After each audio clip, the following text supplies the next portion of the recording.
It all started when I was in grade 9. I was chosen to take the screening exam for journalism. At that time, wala naman talaga akong expectations. Gusto ko lang subukan and see where it would take me.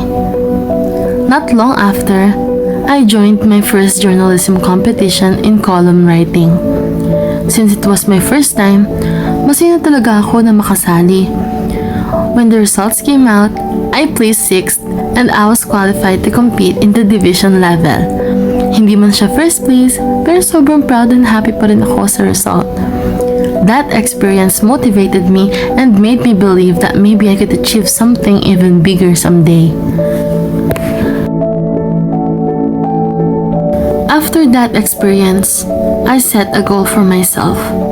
Sabi ko, before I graduate, gusto kong makuha yung first place. Hindi ko alam kung gaano katagal yun, pero naging goal ko siya for the next few years. The next year, I competed again. This time, mas mataas na yung expectations ko sa sarili ko. Since I had placed before, I hoped that I could do even better. But things didn't go the way I expected. When the results were announced, I became unplaced. Hindi ko may tatangki na nasaktan ako. It felt like all the effort I had put in wasn't enough. Because of that experience, I started doubting myself. Naisip ko kung kaya ko pa bang maabot ang goal na matagal ko nang hinahabol. Slowly, nawawala yung confidence na meron ako dati. By grade 11, I was already feeling burnt out. Balancing schoolworks and journalism training was hard. Yung excitement na meron ako dati parang unti-unti nang nawawala. There were times when I felt tired of trying and honestly thought about giving up. Then my coach encouraged me to compete one last time. Honestly, ayoko na sana. Natatakot akong ma-disappoint ulit. Pero at the same time, ayoko rin magtapos na may what if sa isip ko. Before making my decision, I prayed to God. I asked Him for strength, guidance, and reassurance. I even found myself looking for signs that would help me decide what to do next. Hindi ko alam kung ano magiging outcome, pero I wanted to trust Him. With renewed faith and courage, I decided to give myself one last chance. Instead of focusing on my fears, I chose to focus on the possibility that maybe this journey wasn't over yet. So I started preparing again. This time, hindi na ako masyadong nakafocus sa magiging result. I simply wanted to do my best and make sure that I would have no regrets. When the competition day finally came, kinakabahan pa rin ako. But instead of thinking about failure, I reminded myself of how far I had already come. At that point, I just wanted to give my best.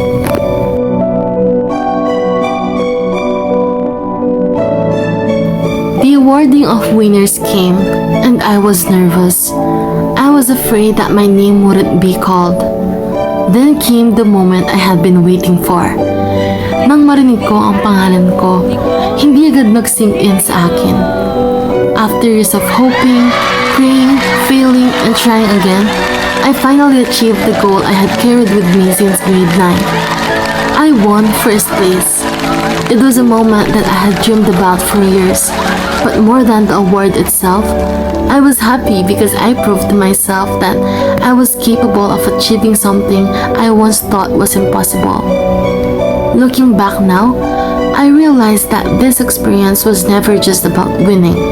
It was about learning how to keep going even when things didn't go according to plan.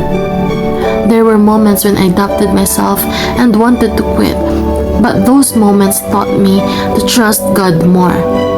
Minsan talaga, hindi natin agad maintindihan yung plano niya. But looking back, I can honestly say that He was guiding me all along. Alam mo yung story mo, same sa story ni Gideon. Oh, ano ba? Ano ba yung story ni Gideon? So, ganito po kasi yan ate. Israelites suffering under the hands of Midianites, crying out to the Lord for help. The angel said to Gideon, "The Lord is with you, mighty warrior." How can I save Israel? My clan is the weakest in Manasseh, and I am the least in my family. And the Lord answered, I will be with you. and Gideon requested to God one more time, asking the fleece to be dry and the ground be covered with dew. And God did so.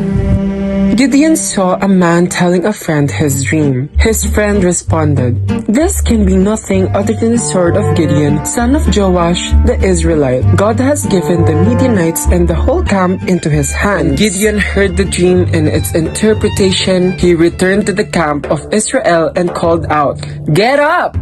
The Lord has given the Midianite camp into your hands."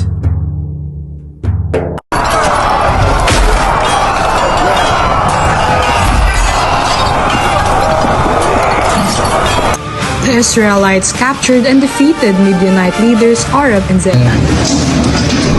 Wow, ganun ka ng story ni Gideon? Similar na.